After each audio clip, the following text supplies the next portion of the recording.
Welcome back to Yield Today with Dallin Candland. I'm here with Delre. She does life coaching and she's just such a light and a great voice for the people today and especially young women and everyone else. So I'm excited to just have her on and chat about life and things that we can do to improve it. So thanks for coming on, Annie. Thanks for having me. Absolutely. I was really intrigued by, somehow some of our stories are kind of similar in that your mom works with kids that have autism, and my mom has worked with kids that have special needs. My older brother has autism. So kind of talk a little bit about your mom and what she did and what she did like well to like raise you and your siblings. Yeah, my mom's a hard worker. First of all, my mom's a lot of things, but something that she's a hard worker. Like, for example, she wakes up at 5 a.m. every morning. She wakes up, she works out, and she goes to church every single morning. She's a very disciplined woman. Um, she went back to school with four kids already, right? She had four kids. She went back to school to earn her master's. Then, towards the end, she got pregnant with my twin sisters. So, this woman is studying, she's working in classrooms, and she's pregnant with twins. And I used to work at I used to work as an admissions counselor at a graduate school, and there was so many women that I talked to who put their studies on hold because of pregnancy and then watching their or raising their kids. So just the fact that she didn't give up, not that I don't think you should stop. If I was pregnant in school, I'd be like, "Oh no. Oh no." Um, so I just think that speaks volumes of her character and her hard work. That's beautiful. Yeah. Little shout out to Annie's mom there. That's cool. I think that's one thing that sometimes we forget and that you can share with people is that you won't be in this spot forever. And I think you can kind of shine that light and be like, hey, like someday, like you won't be feeling this, you won't be experiencing this. And a lot of it is what you have control of now. And we talked a little bit about that over Pod Match. Like when you can control what you can control, there's a lot of power in that. There's a lot to get excited about when you look at those things. Totally. And depending on where my clients are when they meet me, like, are they still in a raw state or are they really depending on their personality?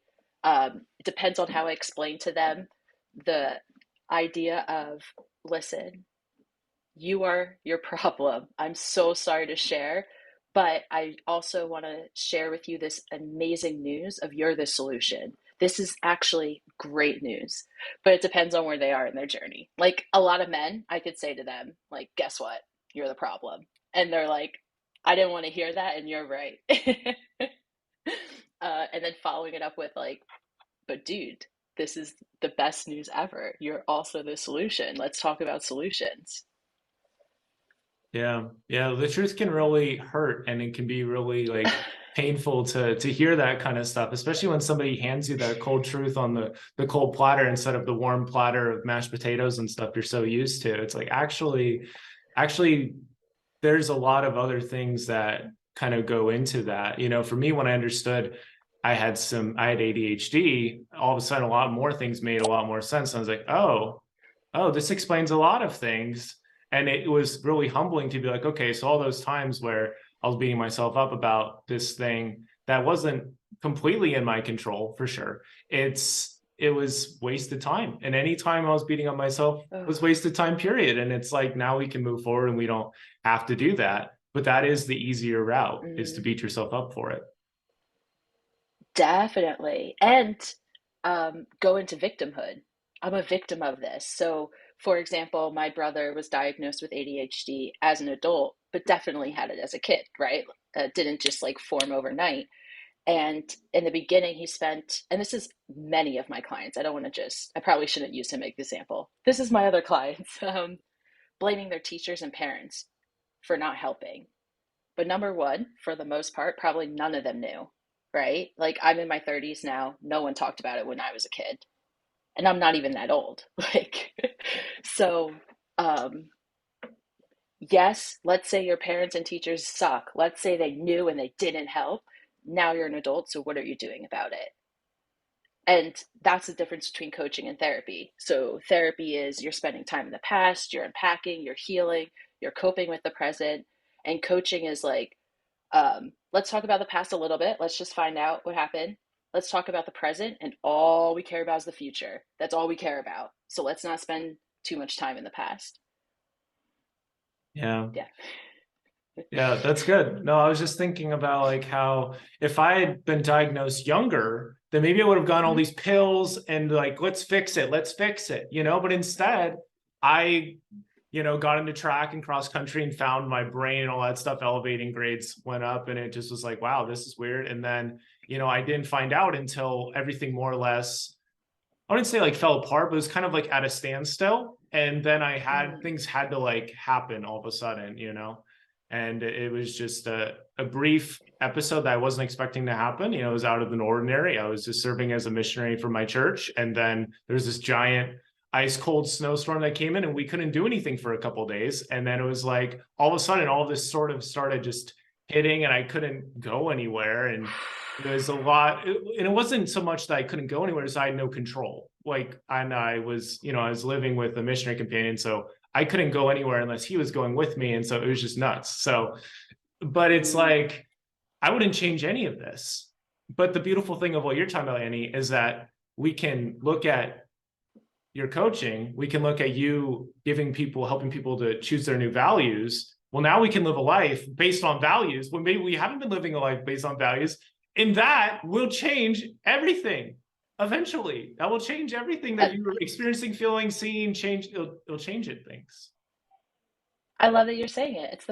It's one of the very first activities I do with clients. We're identifying your values.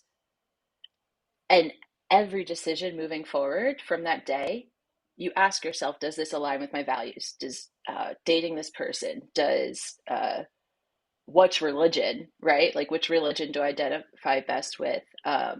What job do I take? What type of boundaries do I set?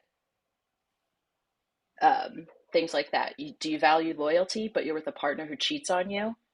That does not align with your values. You will never be happy in this relationship. But if you identified loyalty as your value and you realized, let's say that was your partner or your boss steals your ideas, the minute you identify that as your value and say, I no longer am inviting situations that don't align with this value, you cut that cord of misery that you've been living because your heart and your soul aren't in the same place. Yeah, cutting the cords of misery. It's crazy too, because like some people think that this is like a power cord and it's like giving you power, giving you strength. What it's actually doing, and it's like more or less strangling you. And it's always a very subtle thing. So I'm very curious Mm. on your journey and just kind of, you have seen and observed behavior, maybe good or bad, as you've grown up, and then you decided, you know what, I'm really curious about the mind, the body, the connection. So you go get your bachelor's, your master's, kind of what was going on in your head, and yeah, that kind of led you down that path. Well, first, I came from a pretty dysfunctional family. And actually, that's the norm. Most people come from some type of dysfunction. I'm not alone in this, which you can use as your benefit or stay in victimhood. So, for example, I had a brother who suffered from addiction growing up. That opened my eyes to so much. That opened my eyes to so much about the human psyche, and that you can have people in similar ages grow up in the same exact environment, and how choices change things. And so that's what made me study psychology in my bachelor's. I'm like, what's going on with people? Like, why is my mom like this? And why is my brothers like doing this? And then when I learned about the difference between coaching and therapy, I realized therapy is a beautiful field, and that is not where my heart is. My heart is coaching. My heart is the next step after therapy. But I also did a ton of work in therapy personally. So I was able to overcome those challenges and get to the point of let's focus on thriving and not just surviving. Um, and that's why I evaluate my clients and I tell them I respect you enough to tell you blank, which is sometimes me respecting them enough to say, you need a therapist right now. Coaching will not serve you. And if you insist on coaching, I'm not the coach for you. I'll refer you. but there is so much healing and processing to be done that for someone to start coaching when they're not ready and not achieve their goals, well, their already low confidence is getting lower. That's not fair for me to promise someone something, or you know what I mean, like um to set them up for failure essentially. Yeah. Yeah, it's interesting because I was thinking about just like a computer, like it could have all these amazing potential and stuff, but if you've overloaded it with a ton of programs that are weighing it down, installing more beautiful programs, as beautiful as they are, is not going to make it better. You know, sometimes you have to really get in the grime and be like, hey, like this is old me, this is old me. Like I cannot hold on to this anymore. New me is so beautiful, and what I see is coming is so beautiful, but I'm not going to get there through this. Like I have to let this go. And I was actually on a call earlier Yeah. today, and it was kind of cool. I was on that because he talked about some things that were once sales may now be anchors, and you have to accept that. Oh, that's a good one. Yeah. Because that means you're leveling up. That means you're getting better. So those people who used to potentially serve you because you could text and call them, actually you realize how negative they are. They're weighing you down. You thought they were your support system, but they're not. They are the anchors.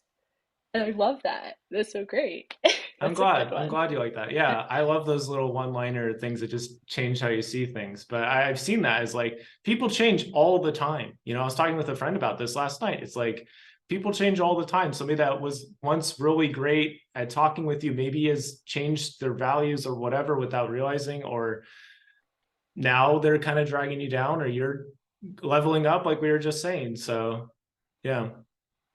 Hmm. Yeah. Yeah.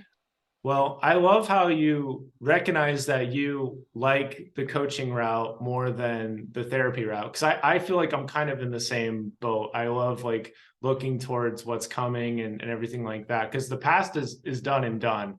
You know, last year I went to therapy for a couple months, and that was so helpful. It was exactly what I needed at that time. But I really don't think that's what I need anymore, you know, at least right now. You know, I still have things come up and I process those. I let those be, I let those go, let those say their thing, and I'm like, okay, bye, you know. But like, yeah, I'm curious of your coaching, because you've done so much coaching. How has that developed over time, and how's that developed you over time? Well, something that I was just talking to my boyfriend about this is I've somewhat went into a more consulting role as I've worked with people, but coaching and consulting are different. That, you know, that's why they're two different fields, just like therapy. Uh, but I've coached about 500 plus people. And when you have seen 500 stories with similar themes, I feel I'm doing them a disservice by not sharing some of the successes or like some of the things that have worked in the past. I feel, why not share it? Whether it's for them to try or for them to say, that's not something I'd ever entertain. Okay, cool. Like most of our sessions is brainstorming. That's why we're here. That's why there's a partnership. But that is different than coaching, because coaching, you would never tell them what to do, ever. You would never tell them. You might give them homework. Um, we're consulting, you're like, hey, this may be a strategy that would work for you. So I've noticed that throughout the last like 3 years, that's been happening more and more. But again, only because I'm getting my toolbox filled. Yeah. That's beautiful. Yeah. Well, we'll definitely have to chat more about this. And how does, yeah, how does somebody get in touch with you and what you're doing? And yeah, I just love how you're filling that toolbox, but then you're also like open to new stuff, even you know, like you're doing it. You're doing what you say you're doing. So yeah, how do people get in touch with you? They can go to my website. I mean, I have social media under my first and last name, but I really suggest going right to the website, and that's coach-annie.com.